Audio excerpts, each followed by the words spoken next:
Hey, welcome to the channel. We hope that you enjoy today's stories and check out the chapters on the video to see all the stories for today. But before we get into this video, subscribe to the channel and hit that bell icon to get notified when we release a new video. So let's get into the video. The story of why I believe the house my parents bought is haunted. The title pretty much sums it up. For some background, our neighborhood is full of houses built probably in the 80s. They're not that old, but old enough for some to look abandoned. We don't live in the suburbs or anything. It's a very small neighborhood on top of a low hill, right next to a small forest. We live very close to each other, so late night parties are a no-no around here. You've got the picture now, so I'll get on with it. I've only moved once, but it was at a very young age. Our old house is right next door. Because I was so young, I'm unsure if there were any occurrences before the move. However, I remember a bunch while I've been living here. I'll start with the more regular things. Only at night do I hear footsteps on the roof. They're very clear, quick footsteps. Almost as if someone or something is running on the roof. My room is on the second floor, so the roof is right above me. I decided to ask my father about this once, and my sister chimed in, saying she hears it too. I guess he didn't really have an explanation, since he didn't even respond to my question in any way other than a chuckle. Another common thing is door handles and doors being constantly flung open and shut, up and down. I distinctly remember that our parents' room door flung open. Not a slow creaky sound, a swing. The only people in the house were me and my sister, and the dogs were with my dad's wife. Sometimes our things would be misplaced, even completely missing. Maybe that's just our minds playing tricks, but it's way too frequent. Here's the interesting part, I guess. May not be as interesting as you expect. It was some months ago. Somewhere during October. I was home alone, which isn't that unusual for me. Parents at work, sisters at practice. The house isn't exactly new, so it makes those creepy sounds you'd hate at night. Well, it was just those sounds that made me walk out of my room. The stairs lead straight to the front door, so I could see from upstairs that it was open. I yelled out for my dad or his wife, even my sister. No answer. I yelled again, still silent. Annoyed, I make my way down the stairs, only to be shocked by the fact that nobody was in the driveway. I instantly slam the door shut and begin panicking. Was there an intruder inside? A murderer? Or maybe some random homeless person? Well, the first thing my brain told me to do was run back up into my room and stay there until someone got home. I waited there, scared out of my mind that someone would be in the house. When my dad's wife came home only around 10 minutes later, I told her about it right away.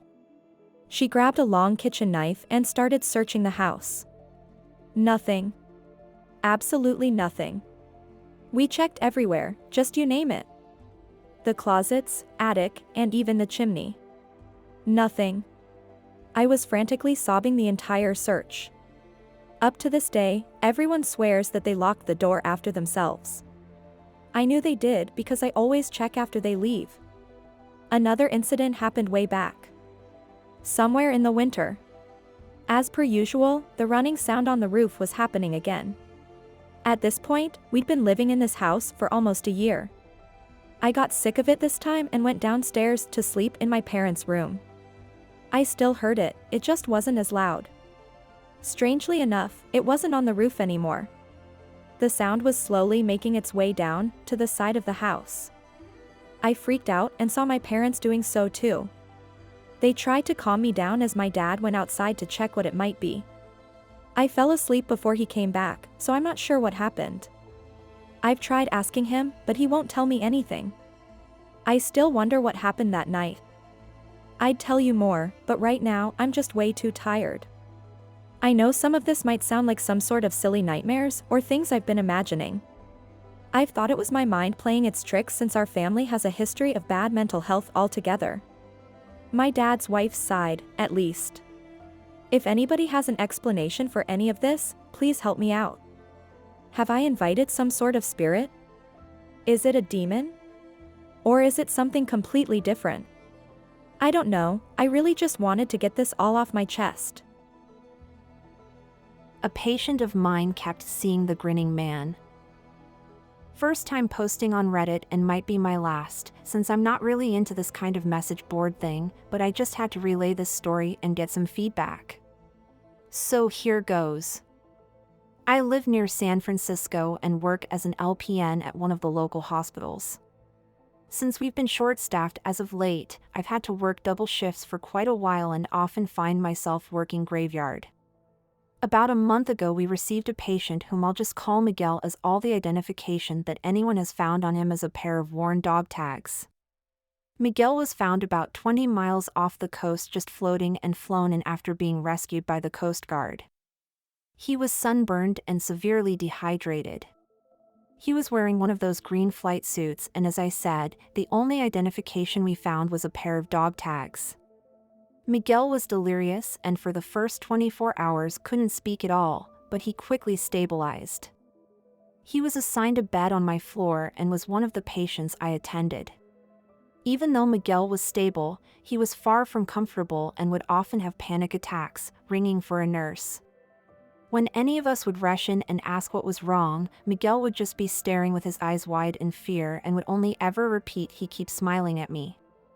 In addition, he would also begin drawing pictures of a weird man with a wide and freakishly large grin, like the Joker I guess, but even more creepy.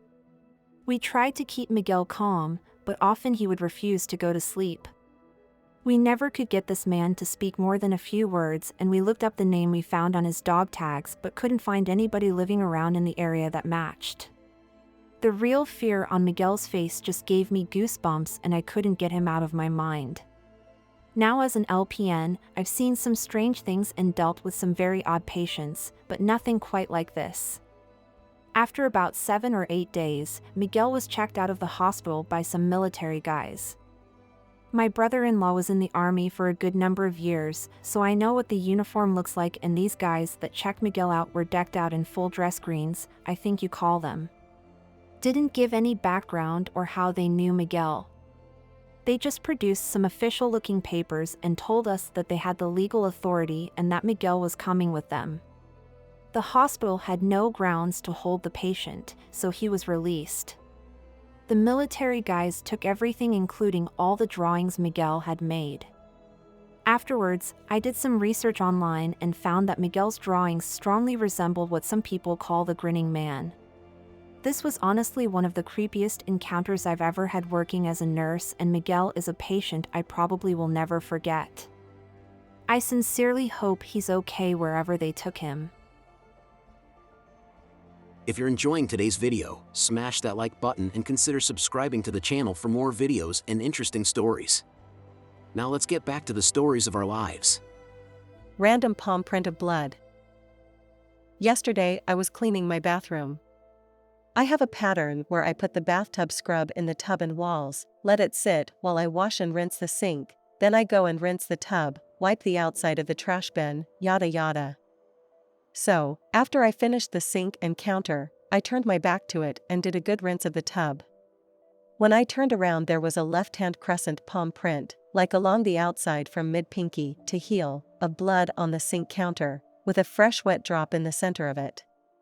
My sink counter is white, so it was pretty shocking and was a pretty significant amount. I called my roommate who was cleaning the kitchen, shared house chore day, to have a look. She was nowhere near the bathroom, but came when I asked her to. She was also the only one home besides me. We both looked me over and I was not bleeding. She even checked the back of my head just to be sure. It was thick and partially dried by the time we were content I wasn't bleeding, and I wiped it up. When I turned around again to start cleaning the toilet, there were 2 streaks of blood on the outside of the trash bin I had just wiped down before rinsing the tub. They were fresh but not dripping and looked like 2 fingers smeared lightly with the tips of their fingers. I am 100% certain they were not there before and that it didn't come from anyone in the house. I double-checked the ceiling, and it was clean. I honestly have no idea what happened, but it makes me super uncomfortable. Does anyone have any ideas? I can hear baby noises outside my bedroom window in the night time. I like to sleep with my window open at night as I get very hot. I live in a rural area.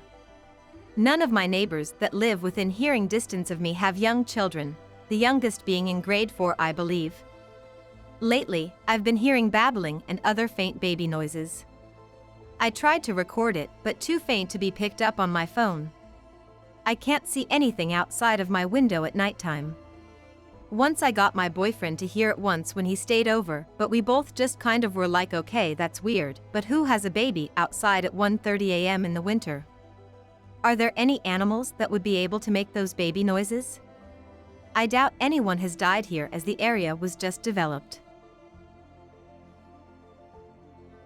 If you've enjoyed this video, consider subscribing and check out more videos from the channel.